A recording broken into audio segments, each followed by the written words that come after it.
Hello friends, welcome to our another video. In our today's video, we will talk about the best credit cards available in the market. So without wasting time, let's start the video. But if you haven't subscribed to our channel, then please subscribe it because we will keep bringing useful stuff for you. So let's start the video, but before talking about the list, you should first know about how to choose a credit card. So let's discuss about it in brief. Choosing the best credit card all comes down to which card is going to provide you with the most value. That answer will change based on your financial situation, spending habits, and more. So you should think about these questions when a credit card offer catches your eye like. What's your credit score? The better your credit score, the better your chance of qualifying for a credit card with excellent perks and terms. And do you plan to carry a balance? Because it's best to pay your balance in full each month so you avoid paying interest. But a low-interest credit card may be wise if you expect to carry a balance from time to time. Are you looking to pay off debt or a large purchase?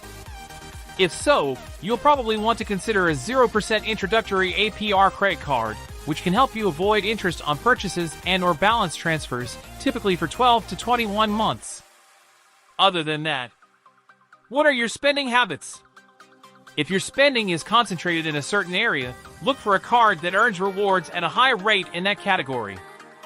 For example, if you spend a lot on groceries, look for a credit card that offers bonus points or cash back at grocery stores.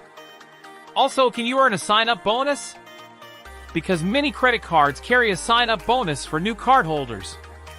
And the typical sign-up bonus offers cash back, points or miles after you spend a certain amount of money within a specified time frame, usually within your first 3 months as a cardholder. So these are the questions which should come into your mind before buying a credit card. So now let's talk about the best credit cards. So number 1 is Chase Freedom Flex. This is because this card has the brawn to handle just about all of your credit card spending needs without an overinflated price tag. Also, the card has an annual fee of $0, yet comes with a pumped-up earnings structure that covers a wide swath of expenses including travel, drugstores, and dining, plus rotating quarterly bonus categories in areas many households are likely to find appealing. If we talk about the pros, then there are firstly no annual fee. Other than this, the rotating quarterly categories earn 5% rewards when activated, up to a combined quarterly $1,500 maximum, and travel rewards rate rivals some of the best premium travel cards, and also generous rewards rate in several other categories as well. And if I talk about the cons, then the travel bookings must be made through Chase Ultimate Rewards to earn 5% cash back. Now move to number 2, and it is Wells Fargo Active Cash Card. This is because the Wells Fargo Active Cash offers an unlimited 2% cash rewards rate on purchases and charges no annual fee. This puts it in competition with the best flat rate cashback cards on the market. If we talk about the pros, then they are unlimited 2% cash rewards on purchases, $0 annual fee, and cell phone protection benefit. And if I talk about the cons, then there's a balance transfer fee, there's a foreign transaction fee, and no travel transfer partners. That about this card. Now let's move ahead to our number 3, and that is Capital One Venture X Rewards Credit Card. And why so? The answer is Capital One's most premium travel card is packed with extras that put it firmly in competition with other upscale credit cards, but at an annual fee that leaves the others far behind. If I talk about its pros, then their annual fee lower than others in its category, annual travel credit and anniversary miles alone could justify the annual fee, and miles are easy to earn and easy to use. And as far as its cons are concerned, then their lack of domestic airline and upscale hotel travel partners, Capital One Lounge network in its infancy, and lack of hotel status benefits. Now let's move to our number 4, and it is Chase Sapphire Reserve. This is because this card offers superior points earning rates if you spend frequently on travel and dining out. The $300 travel credit justifies much of the annual fee and redeeming points for travel on Chase Ultimate Rewards. As far as its pros are concerned, then their $300 annual travel credit is incredibly flexible, generous welcome bonus, get 50% more value when you redeem points for travel through Chase, and points transfer to valuable airline and hotel partners. And if I talk about its cons, then their high annual fee, high variable APR on purchases, and excellent credit recommended. So that's all about this card. Now it's time to disclose the fifth one, and it is the Platinum card from American Express.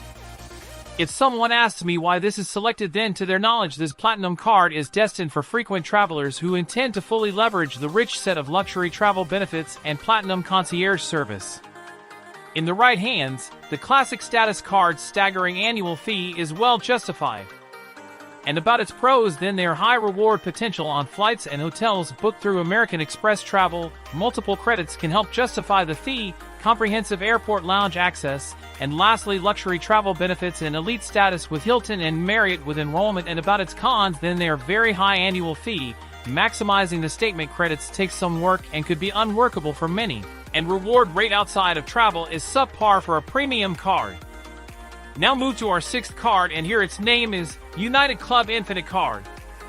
This is because United's top-tier card offering UPS its game with 4 miles per dollar earnings on United purchases. A suite of travel perks makes the card an even better value, with the United Club membership alone worth more than the annual fee. Now let's discuss its pros and cons. So firstly, pros are: no foreign transaction fee, United Club membership is worth more than the annual fee, and first and second check bag free when you pay for your flight with your card. And cons are very high annual fee, no intro APR offer, and high regular APR. So, let's move to our next card, and it is Aeroplan Credit Card. Now, if you wanted to know why we picked it, then because the solid reward earning potential of this Aeroplan Credit Card makes the card an excellent option for those loyal Air Canada passengers who also regularly spend on food and travel. And about its pros and costs, then its pros are excellent rewards earning, no foreign transaction fees, travel benefits including perks for Air Canada flyers, and its cons are $95 annual fee and lacks non-travel related benefits. So friends, these are the credit cards which seems to be best in November to me after conducting a lot research. If you find the video any useful, don't forget to drop a like, and if you have any query or suggestion, then don't forget to comment it down in the comment box. So friends, that's it for our today's video. If you are enjoying our content, then don't forget to subscribe our channel so that you will get more such useful content in the future. So, friends, goodbye for now, and we'll meet you in the next video.